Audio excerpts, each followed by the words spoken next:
RCL 95,7 ke media bersama Anda. Sobat RCL, terima kasih masih bersama Camelia Norim di program spesial podcast bersama BPJS Kesehatan Sukabumi. Dan masih bersama narasumber kita kali ini Bapak Sawal Sani Tarigan SSIMMT, selaku Kepala Cabang dari BPJS Kesehatan Sukabumi. BPJS menjawab fakta, masalah, dan solusi. Selalu ada ya? Selalu ada fakta, ada masalah, dan ada solusi pastinya ya. Oke.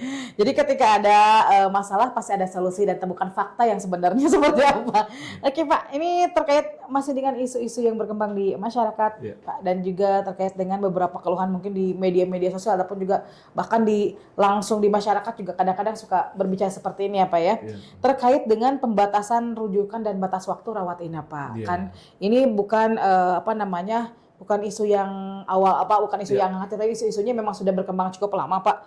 Biasanya peserta itu disuruh pulang setelah 3 hari dirawat di pelayanan kesehatan, padahal mungkin sebagian ada yang merasakan belum sembuh total. Tapi ini biasanya pelayanan kesehatan, rumah sakit ataupun juga yang serupa itu mengklaim bahwa ini adalah peraturan dari BPJS-nya sendiri katanya gitu ya, ketika memang 3 hari pulang gitu ya, peraturan dari BPJS sendiri. Nah, bagaimana sih Pak sebenarnya prosedur yang sebenarnya, kadang kan ini sebenarnya informasi yang simpang siur ya Pak ya, masih belum sembuh total tapi misalnya sudah diperbolehkan pulang gitu ya, diperbolehkan pulang ataupun juga nanti sakit ya balik lagi ke sini gitu. Karena ini peraturan dari BPJS seperti itu. Nah, menjawab hal tersebut seperti apa sih Pak prosedur sebenarnya yang dilaksanakan oleh BPJS sendiri terkait dengan rawat inap yang ada di rumah sakit ataupun juga kelainan kesehatan yang lainnya Pak? Ya, makasih Nori.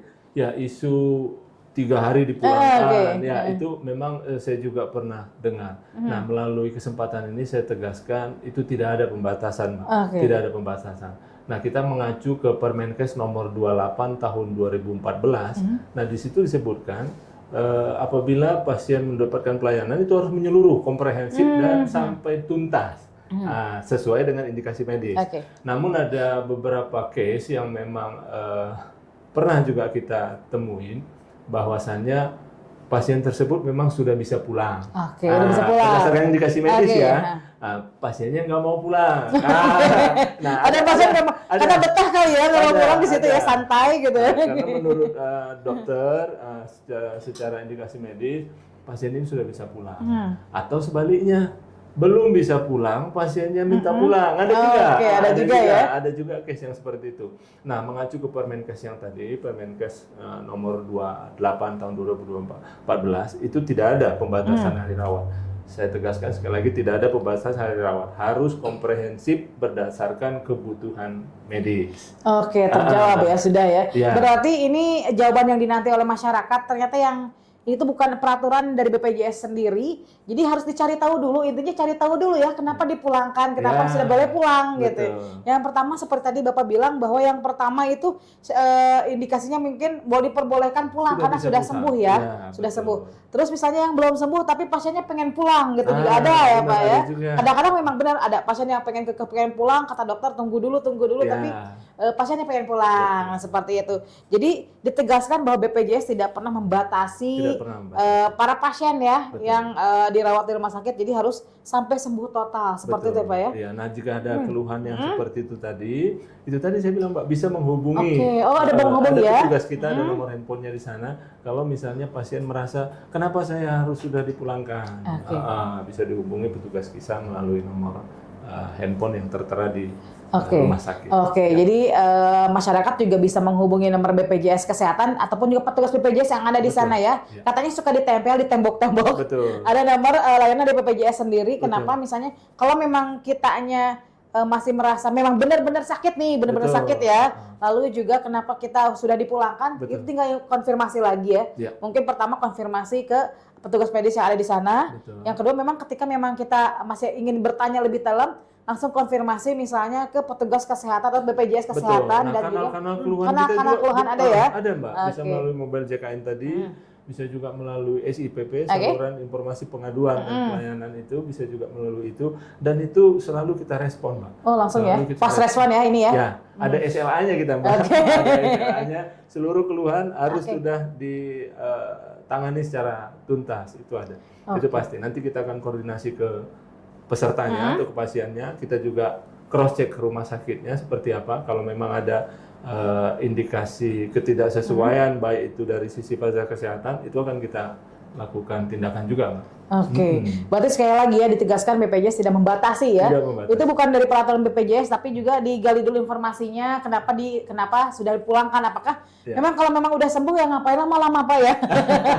Tapi mungkin juga sebagian ada yang betah di rumah sakit mungkin ya, dirawat dengan sebaliknya juga ada, betul. Oke. Belum sembuh tapi minta pulang. Ada itu juga ada sih. Ada karena takut jarum suntik juga. Ada sih Pak. Ada kan ya? Oke. Kadang-kadang kan memang itu beberapa masyarakat juga mungkin masih kurang memahami apa ya prosedur seperti apa. Jadi memang lebih baik bertanya dulu, mengkonfirmasi dulu sebelum kita mengeluarkan asumsi-asumsi yang memang belum tentu kebenarannya gitu kan. Betul.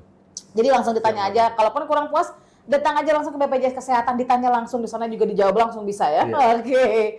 Nah, Pak, ini juga tadi kan terkait dengan batasan rawat inap. Nah, kalau misalnya sekarang kan ada BPJS juga kan ada iuran ya. Nah, bagaimana sih ke iuran mandiri nih Pak yang mandiri dan mereka ada tunggakan dan itu mengakibatkan BPJS-nya itu kadang-kadang nggak bisa dipakai kan, nggak bisa dipakai. Nah, bagaimana kebijakan BPJS untuk peserta mandiri yang menunggak iuran? Apakah memang mereka tetap bisa berobat ketika masih menunggak atau juga harus membayar dulu tuh Pak tunggakannya baru mereka bisa berobat gitu? Iya, betul Pak. Untuk ini case-nya peserta mandiri. Iya, peserta mandiri. Untuk peserta mandiri yang menunggak, artinya kepesertaannya tidak aktif.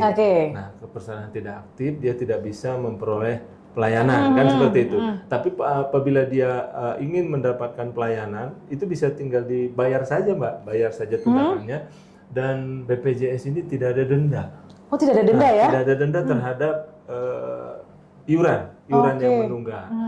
Denda itu ada yang namanya denda layanan ya Mbak. Denda layanan itu apabila misalnya peserta mandiri nih nunggak, kemudian dalam suatu waktu dia memang harus mendapatkan pelayanan dan harus rawat inap. Nah, dendanya itu denda dari rawat inap, denda pelayanan. Nah, itu ada. Tapi iurannya tidak. Misalnya dia punya tunggakan 3 bulan, 1 bulannya 100.000, jadi dia bayar 300.000, sudah tidak ada denda. Oh, tidak ada denda. Dan langsung aktif. Langsung aktif bisa dilayani. Jadi harus aktif ya.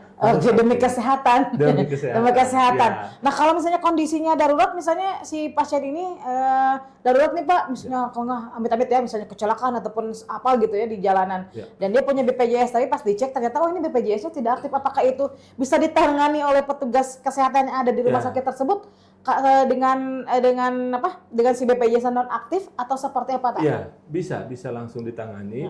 Kita ada waktu 3 kali 24 jam. Apabila rumah sakit mengetahui pasien tersebut adalah peserta BPJS, rumah sakit itu akan menyampaikan. Kalau misalnya pesertanya nggak aktif ya, ini mau pakai BPJS atau enggak. Kalau misalnya mau pakai BPJS, silahkan administrasinya diselesaikan 3 kali 24 jam. Tapi pasiennya dilayani. Ya, berarti ini salah satu bentuk juga pelayanan di BPJS ya. Jadi nanti ada rumah sakit tersebut memberikan koordinasi kepada BPJS terhadap peserta tersebut, tapi yang pasti si pasien tersebut pasti dilayani. Kalaupun memang tidak dilayani, konfirmasi lagi aja ke petugas BPJS di sana, ataupun juga sekali lagi ada nomor langsung di tembok, cari tembok dengan petugas yang pasti memang kalau untuk kesehatan pasti pelayanan tenaga kesehatan juga membantu ya Pak, di rumah sakit juga tidak mungkin membiarkan begitu saja. Pasti ada pelayanan asalkan memang kitanya juga kooperatif juga. Jadi jangan asal ini nggak diterima, ini mau langsung keluar, langsung misalnya berasumsi yang aneh-aneh. Daripada kita berasumsi nggak dapat jawaban juga, mendingan langsung tanya gitu ke tempat yang memang bisa memberikan jawaban yang pasti seperti Jadi saya mau tegaskan, jangan khawatir Mbak, jangan khawatir karena ada case karena dia menunggak, dia khawatir tidak dilayani, sehingga pada saat di rumah sakit dia bilang saya pasien umum aja. Pikirnya supaya dilayani segera. Padahal kalau dia punya BPJS, silahkan diselesaikan 3 kali 24 jam. Jadi nggak usah bilang pakai umum, tapi pakai saja BPJS kalau memang sudah punya terdaftar atau punya kartu BPJS kesehatan. Nah, karena sebenarnya BPJS itu kesehatan tuh untuk kita juga ya, untuk kita juga. Jadi memang kalau memang kita mencintai diri kita sendiri, mencintai keluarga kita, ya dibayar dengan sepenuh hati yang pasti Ya. karena memang untuk kesehatan untuk kita Betul. juga seperti Investasi itu. Investasi kan kesehatan itu harus kitanya kesadaran yang cukup tinggi bagi diri sendiri sih Pak, Ya, keluar dari diri benar. sendiri. Oke, dan itu mudah-mudahan menjawab dari jawaban atau aduan-aduan ataupun juga pertanyaan mewakili semua pertanyaan yang mungkin pengen bertanya tapi malu juga. Mungkin ini jawabannya ini ya, seperti ini ya. Iya, Jadi mudah-mudahan pasti tetap bisa dilayani, menjawab yang mudah-mudahan baik. bisa Ya. menjawab juga. Jadi dicek dulu dari sekarang nih. Kalau bisa sih cek kesehatan itu rutinan ya Pak ya. Betul, Iya kan, betul kan, pakai mobil JKN ya, bisa screening. Jadi Iya. ada mobil JKN nih balik lagi di download dulu mobil JKN-nya ya Iya. kan, screening dulu. Screening. Pusing-pusing sedikit gitu ya, akhirnya bulan ada screening. Nanti jangan sampai curhat sama dokter juga di sana ya. Oke, itu seputar iuran denda juga ya. Jadi tidak ada denda sebenarnya. Jadi kalau iurannya segitu, tunggakannya ya dibayar dengan segitu. Betul. Yang ada denda itu layanan ya, denda layanan. Itu pun untuk rawat inap ya. Rawat inap ya, kalau nggak ada jalan denda enggak. Jadi dibayar aja tunggakannya, nggak ada denda gitu, seperti itu. Nah, ini yang terakhir nih Pak, sebelum kita mengakhiri kebersamaan kita Pak, ini terkait dengan isu dinonaktifkannya kepesertaan BPJS Kesehatan penerima bantuan iuran atau PBI. Nah, ini sebenarnya isu-isu yang memang luar biasa Pak ya di media sosial juga Pak, bahkan ini menjadi isu nasional Pak. Betul. Ya kan tentang PBI ini. Nah, sebenarnya ini bagaimana sih Pak fakta yang sebenarnya dari BPJS Kesehatan sendiri terkait dengan penonaktifan PBI ini Pak? Ya, terima kasih. PBIJK ya. Oke, PBIJK yang iurannya ditanggung pemerintah. Betul. Nah, memang dalam hal ini kalau nggak salah per 1 Juni kemarin itu ada penonaktifan PBIJK itu langsung oleh Kementerian Kesehatan. Kementerian ya. Jadi ada SK Mensosnya, ada SK Mensos bukan Kementerian Kesehatan, sorry. Mensos Sosial ya. Ya, Kementerian Sosial menonaktifkan peserta PBIJK. Nah, pastinya mereka sudah melakukan verifikasi lah terhadap peserta-peserta tersebut, mana yang dinonaktifkan. Tapi nanti pastinya ada penggantinya juga, Bu. Ada penggantinya juga terhadap peserta yang dinonaktifkan tersebut. Nah, itu BPJS hanya menerima data yang dinonaktifkan. Sebagai informasi kalau nggak salah untuk Kabupaten Sukabumi kemarin ada sekitar 1,7 juta ya. Wah, 1,7 juta yang menerima PBI itu ya? Yang dinonaktifkan ya? Yang dinonaktifkan. Nah, apabila ada peserta yang nonaktif, peserta PBI nonaktif, bisa segera daftar menjadi segmen mandiri misalnya, Bu. Itu bisa langsung diaktifkan. Ya, kalau dia di bawah 30 hari nonaktifnya itu begitu daftar bisa langsung aktif. Oke, tapi berarti kalau sudah jangan ditunda-tunda. Jangan tunda ya. Benar. Ini kesehatan untuk kita sendiri Benar. ya. Ketika kita memang mampu untuk mengeluarkan dan sayang diri sendiri, yang pasti kita mengupayakan yang terbaik untuk diri kita sendiri juga. Jadi solusinya ketika tadi tidak aktif itu, dan memang ini adalah keputusan dari Kemensos sendiri, kan? Kemensos melalui Dinas Sosial pasti ya, Kemensos, Dinas Sosial, lalu juga BPJS hanya menerima data ya Pak ya, menerima data. Jadi yang memang menonaktifkan PBI ini adalah dari Kementerian Sosial itu sendiri ya. Oke, jadi ketika memang masyarakat yang bertanya, BPJS kenapa sih dinonaktif, saya nggak mau tahu, harus aktif lagi. Jadi daripada berasumsi yang belum tentu kebenarannya, mending dicari tahu dulu seperti apa. Kalaupun memang nggak puas gitu ya, misalnya dengan pemberitaan di luaran, langsung saja datang ke BPJS Kesehatan yang di Sukabumi juga boleh ya. Di sini juga ada di BPJS Kesehatan Kota, Kabupaten, dan Kabupaten Cianjur juga masuk ke sini ya. Melalui kanal-kanal online. Kanal online juga bisa. Ada nomor telepon juga. Tadi nomor teleponnya belum diinformasikan. Nomor telepon Pandawa ya. Pandawa ya. Pandawa. Oke. Tapi jangan ditanyain lagi apa, jangan ya. Pendaftaran administrasi melalui WhatsApp. Oke. Pendaftaran administrasi melalui WhatsApp.